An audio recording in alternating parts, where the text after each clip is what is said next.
Hi, can everybody hear me? I don't know if the image is up yet. I'm seeing the reflection. Not that, no, that one, the next one. There. How many of you think this is a real image?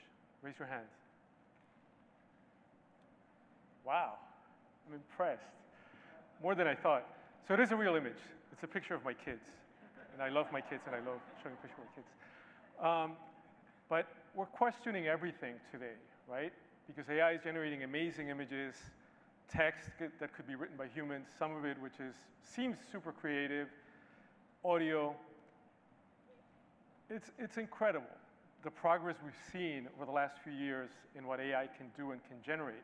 In fact, just 2 days ago, I saw on my Facebook feed a photograph of downtown Manhattan.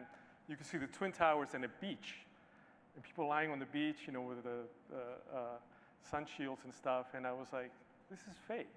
This can't be true. I looked it up, and it's real. Look it up. Battery Park used to have sand for a period of time while they were building it, and so people used it as a beach. Some people used it as a beach. Anyway, we're questioning everything because we're seeing all of this stuff that we've never seen before. Yet, I think we're not questioning enough. We see all this hype in the media about AI, artificial intelligence. But what is intelligence? Let's think about it. Can any of you define it? Probably not, right? It's hard. It's hard to define. At a very basic level, it's the ability to learn new things, reason, and come up with new solutions to things. But it's way more complex than that. Yet, we're attributing intelligence to machines, to systems that are designed by humans, built by humans, and that are impacting humans in many, many ways. And why does this matter? It matters because this is the largest technological change humanity has ever seen. Think about that for a second. It's the largest technological change that humanity has ever seen. Can you think of why that is? Just anybody, shout it out. Why is it? Why? There's no wrong answer.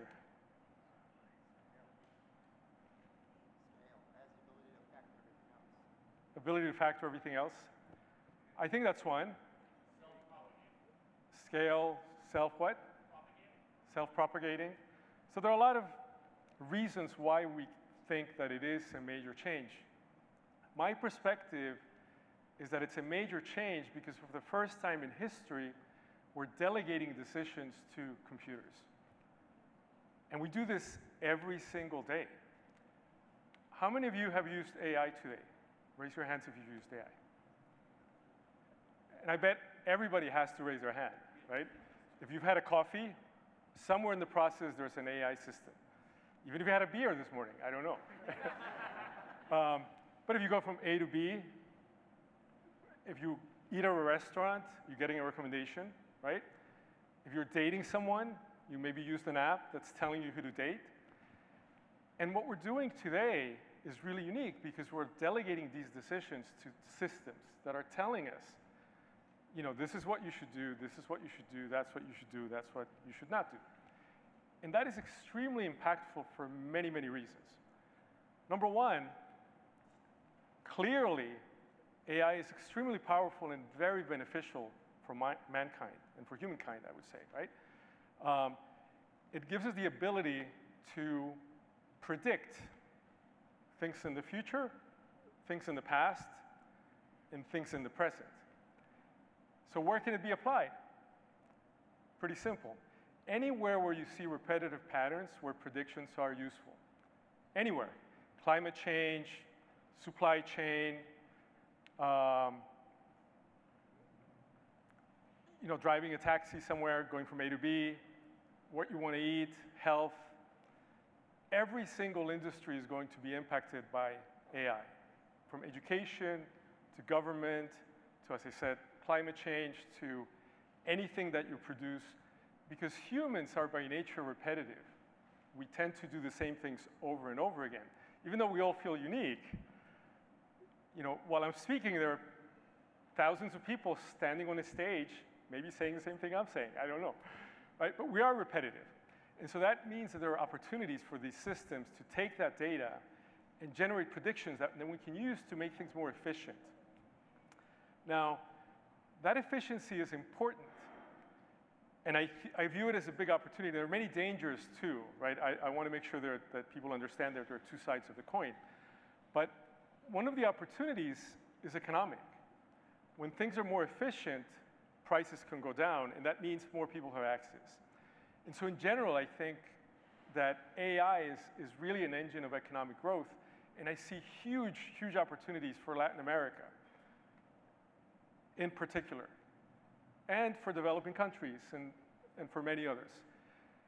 The problem is that I think we're not embracing enough as a community. And so what can we do as leaders? What can you do as leaders? Not me, you. What can you do to make sure that we don't stay behind? Spanish is spoken by about 600 million people. Now, what is the main language in which these AI systems is built? The data that is used to create these systems, it's mostly English. And as I said a few minutes ago, it's all based on repetitive patterns. What that means is the data determines what these systems learn. So that's where we are. That's the state of the art. So we give them data, and they learn based on the data. If we don't give them data, they don't learn anything. So there's a lot of danger that if the data is not seen by these systems, whatever that environment is invisible to these systems. And so those people that are not represented by this data are invisible to these AI systems. That's point number one. So data is really, really, really critical. I've been working with a team advising the presidency of Colombia on AI, and one of the things that we want to do is launch an education portal because we believe that having people better understand what AI is, number one, starting with the fact that AI is not intelligent.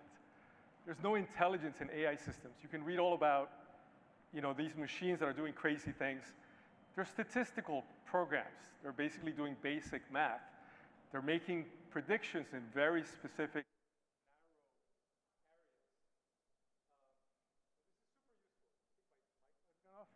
that's okay. I'll speak loudly. And it's super useful. You can combine all of these. They can process billions of data points very quickly in seconds from all over the world, multiple languages, audio, video, sensor data, give us real-time information. I mean, it's absolutely incredible. But there's no real intelligence, not yet. We're very far away from that. We're very far from, artificial general intelligence, and you can look up these terms. So one of the things that I think is critical for the community, but for everybody, but specifically for this community, is understanding AI, at least at the basic level. So education is point number one. As a leader, as a business leader, whether you're technical or not, in your organization, how can it be applied? What does it mean? What's reality? What's hype? That's really, really critical. The second one that I mentioned already is data. What data is being collected? How can it be used? In the context of Spanish in particular, and it's not just Spanish, there are many, many languages in many of the countries that many of us have roots in, right? And that's all kind of being ignored. And if we're not careful, it's all going to disappear. So data is really, really important. Making sure data is collected, and with that come all of the complexities of ethics, privacy, et cetera, and of course, the laws haven't caught up with any of this. And I think this leads to the third point that I wanted to make, and that's understanding that it's not computers going to take over the world, and the killer robot is going to come and do this, and that. It all comes down to human-AI collaboration. And we're already there. We're not noticing it because it's kind of happening slowly, as I said at the beginning of the talk, right? You go from A to B, the first thing you do is you pull up your app that tells you what to do. And you do exactly what it says. And it might lead you into a lake, but you'll do what it says.